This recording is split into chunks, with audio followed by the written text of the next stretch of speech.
Hi, I'm Jason from 2 Reviews, and today we have the final audio E3000s, which sound very similar to the Blondes. Actually, yeah. Anyway, disclaimer before we start the review. This unit was lent to me by Brian. He bought this with his own money. We're not affiliated to any store or brand. This review is completely of my own opinion.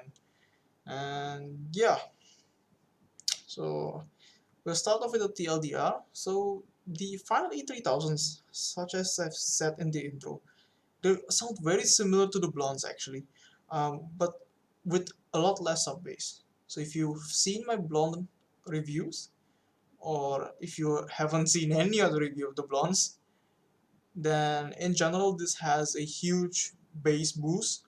In these there's more bit bass boost than sub bass. Mid range is definitely present, and the treble is it's there. It just doesn't, it's not emphasized, but and it rolls off quite a bit early. So it's more of a, I would say this is more of an L-shaped sound than a V-shaped sound. The mid-range isn't really subdued. Right, so we start off with more detailed explanation of the sound. The bass on these, there's a lot more mid-bass than there is sub-bass. And for some of you, this might make these sound bloated. Uh, in some tracks, especially top 40 tracks, for me it actually did sound bloated, especially if I listened to other AEMs which had less bass than these do. But if you like big bass in general, then you can. I think they're quite good. Um, Punch is huge. Slam is also quite great. Sub bass, sub bass slam itself isn't that. It's definitely there, but it pales in comparison to the mid bass boost. So rumbles are great though on the E3000s, although it is definitely less than the mid bass rumble. But yeah, and yeah, speed is a bit on the slower side of things. Actually, it's not very slow, but it's definitely slower than normal dynamic drivers, I would say, on average. So if you listen to fast music, it might fall behind quite a bit. But as long as you're listening to maybe something like classical jazz and stuff, I think you do just fine. If you try to listen to Dragon Force on these, then you'll have some issues. Right, and oh, and maybe some more keen-eyed viewers before we continue the review might have noticed that the jack here is actually re-terminated. This is not the original jack. So the person who owned this previously actually wanted to re-terminate these into balanced, but they found out that the wires that come out of this wire, the main wire here, only had 3 wires. So even if you cut off the jack and try to re-terminate these with a balanced jack, you wouldn't be able to do that. You would have to you'd have to change the whole cable. So you have to open up the housing and change the whole cable. Right. So now that we have that out of the way, now we're gonna just go to mid range. So mid range on these, they're not behind the mix, so they're not exactly up front either. But they don't really fall back. They don't fall behind the bass as much. Sure, the bass can sometimes bleed into the mid range because of that huge mid bass boost. But that also gives it quite a warm presentation. So male vocals on these sound exceptionally thick. I personally think that it sounds maybe a bit too thick. Note weight is also quite thick. Uh, Instruments sound quite good, albeit, as I've said, it may sound a bit too thick. Although I think one of the better things about this, and especially because so in general, the upper registers of the E3000s aren't really emphasized. So female vocals sound excellent on these. So it's just very smooth sound and very detailed sound. And yeah, I can listen to these for quite a long while. Actually, I would say that these are a nice launch IEM sort of. and especially because of the shape that like the small shell they have, you can probably fall asleep with them. I actually did fall asleep with my own pair of E3000s that I used to have. And yeah, now anyway, going to treble. So the treble on the E3000s, as I've referred to earlier, uh, they're not emphasized at all. I would say that they're quite flat with the mid-range actually, and for some this might make it seem like a very dull sound. Some people like more emphasis on the treble and the upper registers. So the upper mid-range to lower treble and all the way to mid-treble is almost completely flat, and it doesn't really extend that. It doesn't actually extend quite well. It actually lacks a bit of air if I were to complain about the treble. But I generally like this kind of presentation because it allows me to listen to my music a lot longer, especially if I listen to bad recordings or something like old non-remastered rock and such. But yeah, treble is definitely not emphasized. It might be hard to hear some detail in the treble. And cymbals though, cymbals, although this isn't the fastest treble I've ever heard, cymbals never seem to be splashy at all, uh, which is quite good. And but yeah, they do sound. How do I say this? I would say for some people this might be boring. So if you like any excitement in the upper registers, maybe avoid these. Try them first, obviously, but yeah, especially if you like more airier presentation. These just simply don't have it. Right. So now we'll go into soundstage and imaging. So soundstage, I have a bit of a graph here. So if this were the size of my head, so the E3000s, the center image is about in the middle, slightly to the front of my head. And width-wise isn't actually quite wide, so it's about here. It's not exactly around my head or outside of my head. It's definitely inside my head. Imaging is also isn't quite the most precise, and yeah, so I was only able to pinpoint to like a 45-degree angle. It's not the most precise imaging in the world. And actually this is quite surprising to me that the soundstage isn't as big as I hoped it would be, because the E3000s, now we're just going to build quality while we're at it. The E3000s are sort of open back.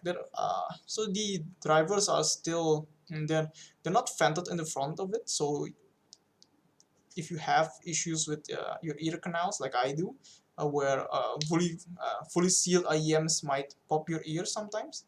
Oh wait, no, they actually do have a vent. That's odd. So that might be because of the ear tips then. Right. So anyway, so the E3000s are vented. And yeah, they are vented quite well. Hold on, I'm having a bit of hard time putting this. Okay. So this mesh on the back, it's just completely vented. It doesn't provide much isolation at all. And there's another vent around here. You probably can't see it on the video, which can get covered up by ear tips. So that also explains why the isolation is horrible. So it doesn't have any.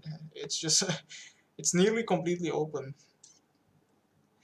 Yeah. So I think that's one of the things. One of the things I had the biggest issue of with the E3000s is that, see, I'm not sure to whom they are targeting this. I'm assuming they're probably targeting this to the more stay-at-home crowd, probably, or someone who wants a bit more of like some isolation, but not too much isolation in their IEMs, probably. But generally, my thoughts on IEMs are that if you want IEMs, you probably want that isolation.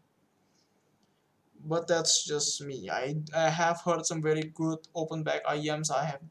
I've heard the ISINs, the EX1000s are also barely sealed at all. But yeah, if you expect to use these while you're on the go, you will be disappointed by the isolation. Though the bassier presentation of the E3000s does help, that you can hear the bass a bit better than compared to other IEMs that are open back. So something like the EX1000s, if you use it in a noisy environment, unless you crank up the volume to the maximum, you simply won't hear any bass. It's just barely present. The E3000s doesn't suffer the same fate because of how emphasized the bass is. Now, going back to the topic of build quality, so the E3000s have this sort of aluminum shell. Their nozzle is made of plastic, which I showed earlier, and I think the biggest problem I have with the E3000s is just how thin the cables are. It's it's quite supple. It's not microphonic at all. Especially if you put on the chin slider, which I love. I like any cable which is straight, doesn't have any like doesn't have any weird features, and just has like this, which has small splitters, and it's just lightweight, and this chin slider just works very well. It stays put. So if you have set up the chin sliders properly, then you will not have any issues. But yeah, just do note the cable is quite thin on the IEM's part. The rest of the cable I think is fine. It's thick enough, I would say. It might also be an advantage to some, but I don't really feel safe with this thin of a cable. I haven't heard of any stories of these cables failing on people, at least in my admittedly very short search. But yeah, if you have a cat or a dog, they'll easily bite through this cable. Easily, no doubt about it. They feel very thin. I don't want to test it with my nails because this is not my own unit. But yeah, keep in mind it's quite thin, very thin. I might have calipers here, but I can't find them. How thin are they? So they're around.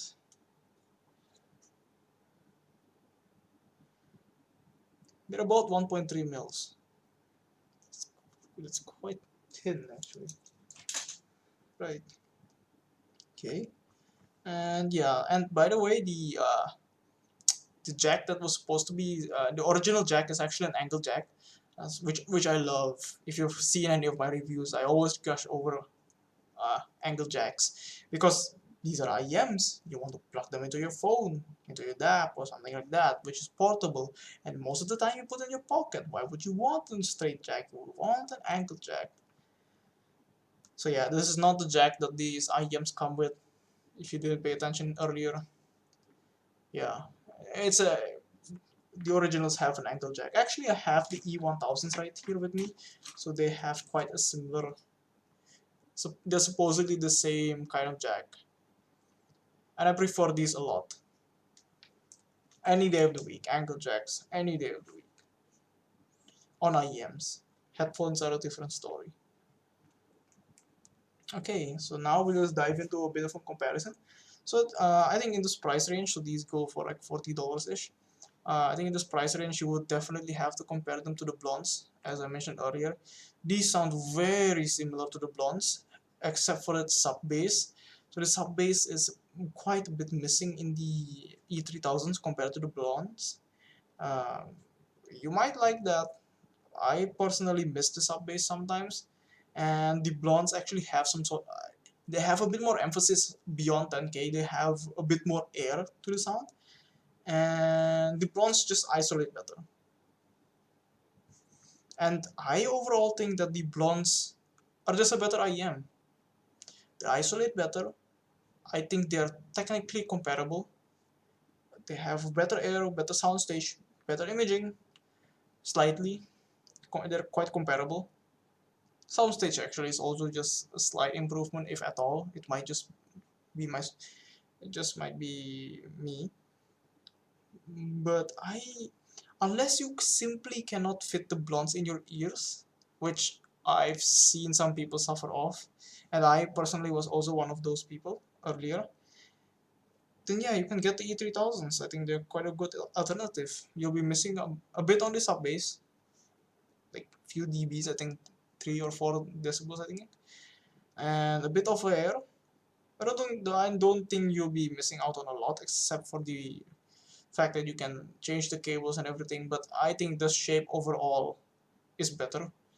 They just work better. You can sleep with them, you can use them over ear, you can use them straight down, and I've seen some people actually pick these compared to the blondes simply because you can use these straight down. So it might be a selling point for you, it might not be, but yeah, just put that out. Now I think me and Brian are on a mission on getting all of the final series. Currently we have in possession, we already have the E1000 and E2000, so we'll be doing comparisons on each of our reviews. And currently in my possession I have the E1000s, which is one of the cheaper lines, I suppose. So these are two down in this series, so these are way cheaper. These go for like $15-20, but these are the JDM versions, which is, yeah, it's different only in terms of color.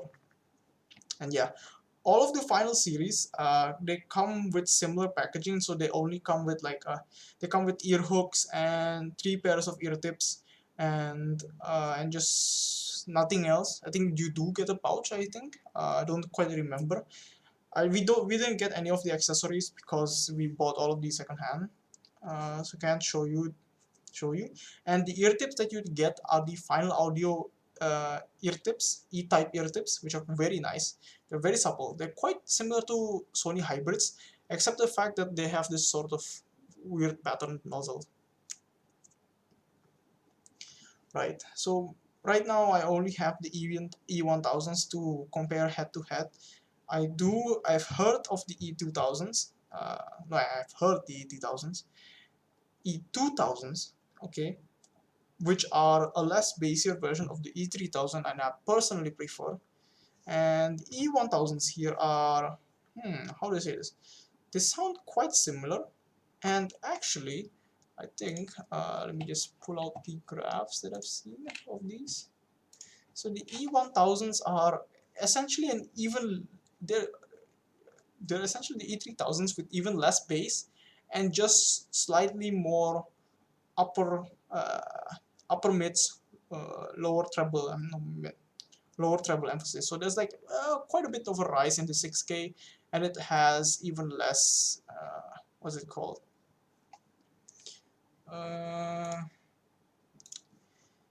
They feel like they have even less emphasis on the treble.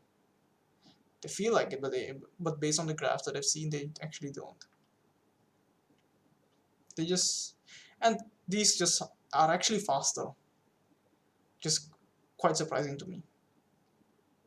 So if you want a lot less bass than the E3000s, I think the E3000s, E2000, E1000s, they just keep going down in terms of bass.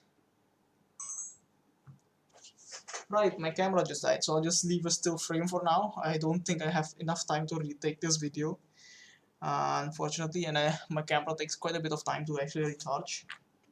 Sorry about that. Yeah, so in a nutshell, if you just want way less bass on the E3000s, you want a bit faster sound, I would say you can get the E1000s.